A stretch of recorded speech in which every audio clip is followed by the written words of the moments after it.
So I'm headed off to travel for a month, and one of the places I'm going to go is Pakistan. But before we go, let's talk about money.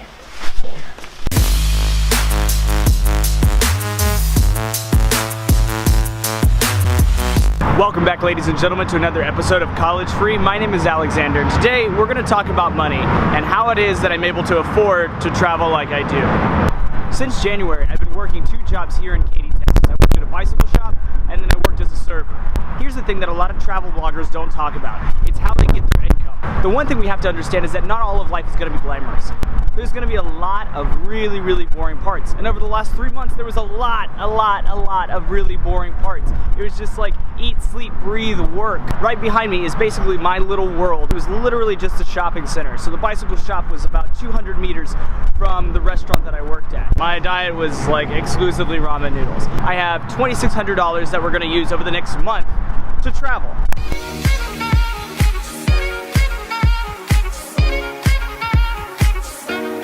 So I'm here at the Houston International Airport, and today we're flying to Montreal. Now the reason I'm going there is for a journalistic conference. I'm trying to improve my writing skills, and right now they're not so great. So I'm going there for 5 days, and we're gonna go putz around at a conference, and then see if we can get into some trouble. Let's go.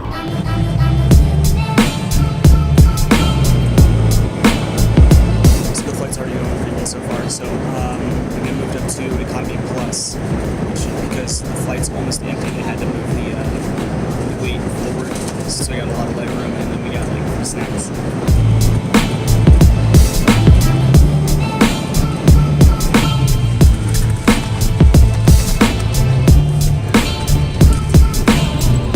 So after about 7 hours of travel, I made it to Montreal, and it was actually one of the most peaceful flights I've ever been on. I got bumped up to Economy Plus twice, even though my tickets were for like the cheap seats, like way in the back. I've never been to Montreal before, so we'll see if it's gonna be real interesting. So it's pretty easy actually. You're going on the 747 bus, and I think we ride downtown. I'm on the bus, and I'm on the bus with Sylvain, and we're actually headed to the same hostel inadvertently. And he's gonna be in Canada for 2 years, right? 2 years. So 2 years working. He was in Colombia just recently, and then he was a year in Australia, right? Yes, Australia, yeah. And what are you doing? Are you just traveling, or? Australia, yeah. I was traveling, working also in the farm. But most of them was traveling because I had so much money working in Australia. I could just like buy my 4-wheel drive and travel around. So you said that like you have no idea what you want to be when you grow up, right? No. You don't know. So why are you traveling? Like, what's the point? To discover, to open my mind, to see new stuff, new culture, because I love it.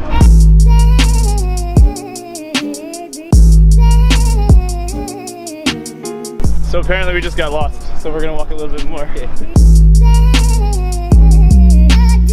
Alright, so we got to the hostel, and the place I'm staying is like 15 bedroom room, which is super cool, but it's super cheap. I think it's like 26 bucks a night in the center of Montreal, which is really good. Like literally the bar street is like right behind me. McGill University for the journalist conference is actually like half a mile that way, so it's really close. So everything's within walking distance, so it'll be a pretty good couple of days. So that's one of the things I've noticed so far about Montreal is that it's a lot like Seattle. Like, the people are generally like fit. There's a lot of like bike riding.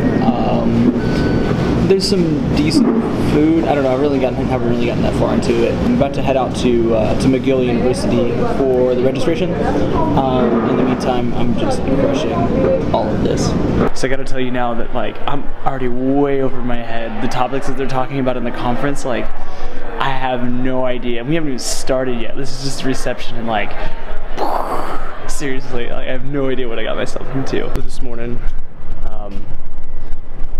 headed back to the conference a couple blocks away. So there's like a couple of different conferences all at this, or a couple of different speakers all at the same time.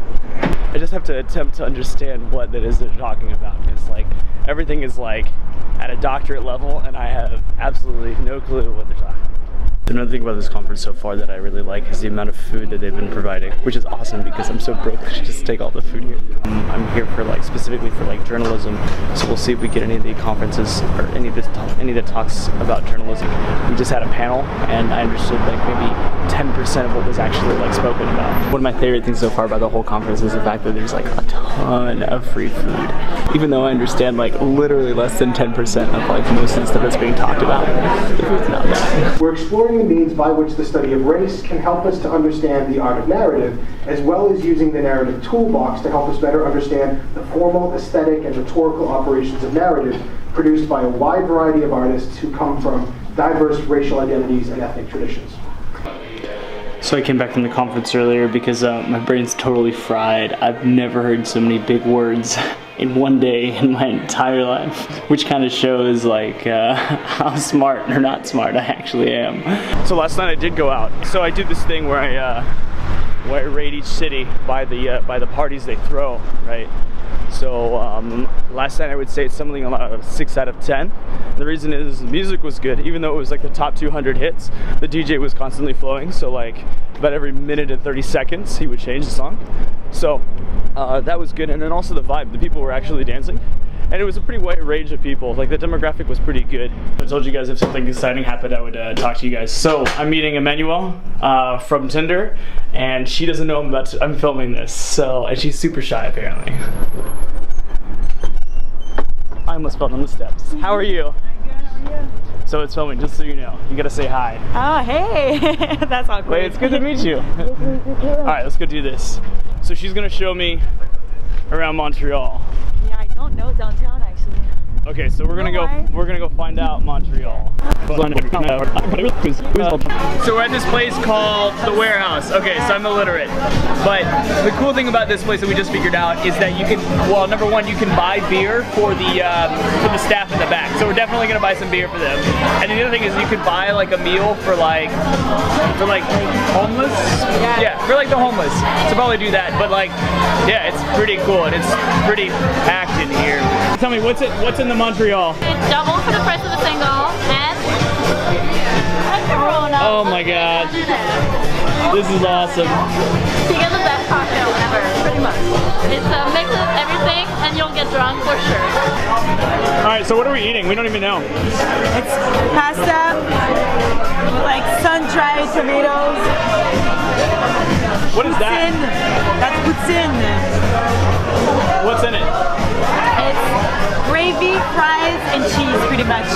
What just happened? What just happened? Ate way too much food. We met a pretty cool server. We met a cool server, and then now all three of us are having brunch with, or both of us are having brunch with her tomorrow morning. We don't know where. So Hopefully it's gonna happen. So I'm back at the hostel, and I'm about to get my butt kicked at my own game of beer pong. Hey CB, you ready? You got more than ready, baby. Tonight party time. Hello.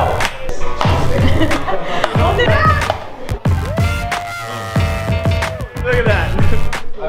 So today I'm supposed to be going to the conference again, but I haven't really been learning anything, so I'm just gonna go and end up playing hooky. How's it going, guys? This is the first time the sun has been shining here in Montreal, so I'm gonna go work and do some photo editing, and you can see those photos here.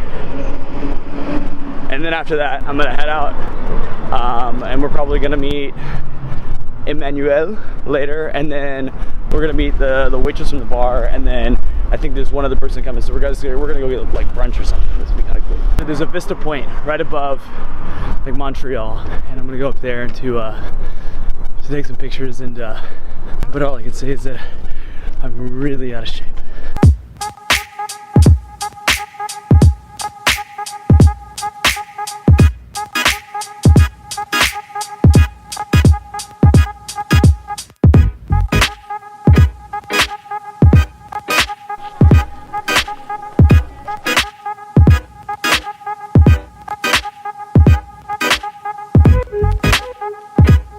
So before we go any further, I just want to talk a little bit about money. So just to be 100% transparent on the funds that I use to travel. So right behind me is Montreal, and I'm here for a 4-day conference on narrative writing. Let's just talk about the money so far. So for about the whole trip right now, I'm at $973.91. Now, the bulk of that is coming from the flights. So each flight is about $240 and then $208. Now it's not round trip. I'm going from Houston to Montreal, Montreal to Seattle is next. The other thing is the conference is about $150, and then for the accommodations, it's about $104 for all 4 nights, and that's at the hostel. The other thing that was a little bit more expensive than I anticipated was the food, and that's just because I didn't budget so well when it came to that. I've spent the last 3 months eating a whole lot of ramen, so I've splurged a little bit in these last couple of days to eat some pretty decent food. Now that's going to change in the next couple of weeks because now I'll start budgeting heavily when it comes to food, and you'll see the numbers drop hopefully significantly. Now I'm walking all the way over to the other side of the city, like literally on the other side of all of these buildings over here. I'm going to a place called Coco Loco, and we're going to go hang out with Emmanuel and then Gabrielle, I got that totally wrong, on the other side of the city, and she's the waitress that we had last night. And then I think that there's one other person who's also coming, so it'll be kind of cool to meet some locals. Yet another reason why Montreal is so cool is just the amount of diversity that the city has. So for example, like walking the entire length here, I've heard about, there's an average of about 3 different languages, so it's English, French, and then Chinese. Really cool. It's an even mix between French and English, and then after that is, I would say, maybe another good 20%. That math is totally wrong. But there's another little bit of Chinese, which is pretty cool.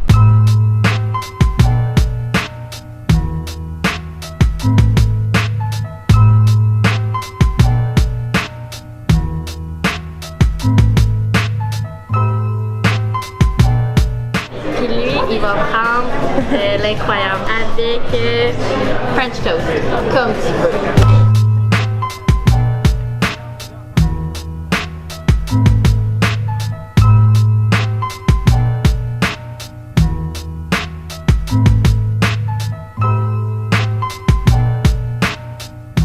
Alright, so the decision's official.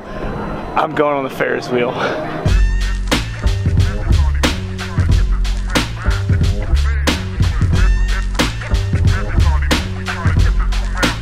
So in this beautiful morning, I'm headed up to catching a bus, and we're gonna go to the eastern side, or actually rather northern side of the city.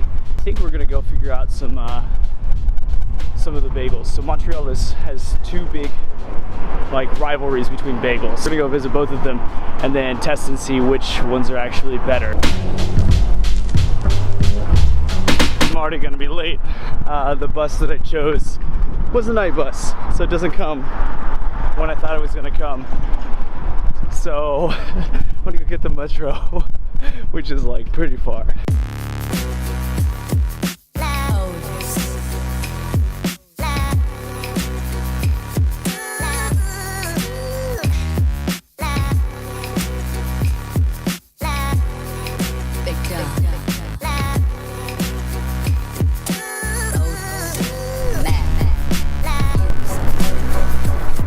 Now, what are we doing?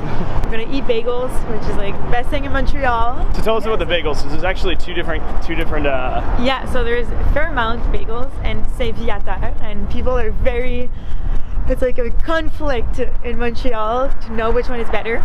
My favorite is Fairmount, to be honest. Saint-Viateur. Saint-Viateur.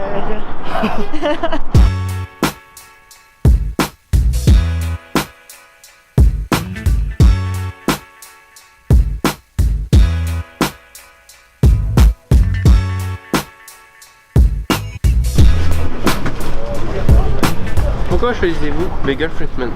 Je suis avec un Américain qui visite, donc premièrement, why Fairmount? And I said that I've been coming here since I was like a kid with my parents, so it's like traditional for me to come here, and also because I wanted you to try the bagels. And he asked me how many times a year I come, and I said like 12 times.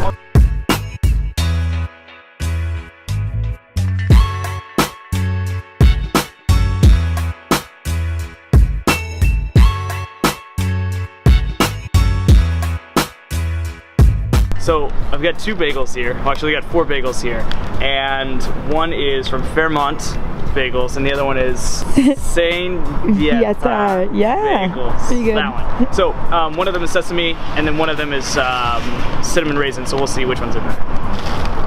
Oh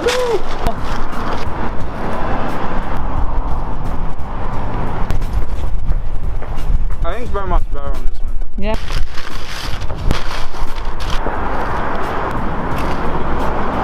I don't know. I think Saint-Viateur For that one? a little bit better. Huh. But This actually just feels like it just came out of the oven as opposed to this one. So it's like, anyway, yeah. Both pretty good. You want some? It's 3:30 in the morning. We got a 6 a.m. flight. I gotta catch a bus. So yeah, so I'm flying out to Seattle today. I'll spend the next 10 days in Seattle visiting friends, and we'll do a lot of photo shoots. You can see the photos here.